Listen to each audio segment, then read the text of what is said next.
ఇవాల్టి వీడియోలో కార్తీక పురాణం 9వ రోజు పారాయణంలోకి వచ్చాము. అయితే ఈ రోజు వశిష్ఠ మహర్షి జనక మహారాజుతో ఈ విధంగా చెప్తున్నారు.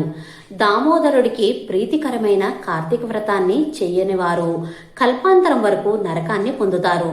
కార్తీక మాసం నెల రోజులు కూడా నియమంగా తాంబూల దానం చేసేవారు జన్మాంతరం యందు అధికారి అవుతారు. కార్తీక మాసం నెల రోజులు పాడ్యమి మొదలుకొని ఒక్కొక్క దీపంను హరి సన్నిధిలో వెలిగించిన వారు పాపాలను పోగొట్టుకుందురు. పౌర్ణమి నాడు సంతానం కోరి సూర్యుడిని ఉద్దేశించి దానం చెయ్యాలి. అలా చేస్తే సంతానం కలుగుతుంది. కార్తీకంలో హరి సన్నిధిలో కొబ్బరికాయలు దానం చేసిన అంటే దక్షిణ తాంబూలాలతో కొబ్బరికాయను దానం చేసిన వారు సంతాన విచ్ఛేదనం ఉండదు, సంతానం కలుగుతుంది. అనారోగ్య సూచనలు ఉన్నా తగ్గుతాయి.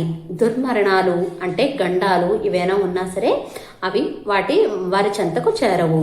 అయితే పౌర్ణమి నాడు హరిహరుల ఎదుట దీపస్తంభాన్ని పెట్టేవాళ్ళు వైకుంఠంలో కైలాసానికో అధిపతి అవుతారు. ఈ కార్తీకంలో హరి సన్నిధిలో స్తంభదీపం ఏర్పాటు చేసిన వాడికి చేసిన పుణ్యం మామూలు విషయం కాదు అని చెబుతున్నారు.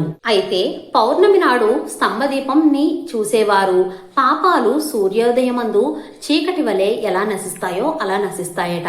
అయితే ఈ స్తంభదీపాన్ని సమర్పించడం ఎలా అంటే ఒక స్తంభాన్ని ఏర్పరిచి అంటే చెక్కతో కానీ రాతితో కానీ చేసిన స్తంభాన్ని ఏర్పరిచి భూమిలో తవ్వి పాతిపెట్టి దానిపైన సావి ధాన్యాలు గాని వ్రీహి ధాన్యాలు నువ్వులు ఉంచి దీపాన్ని పెట్టాలి.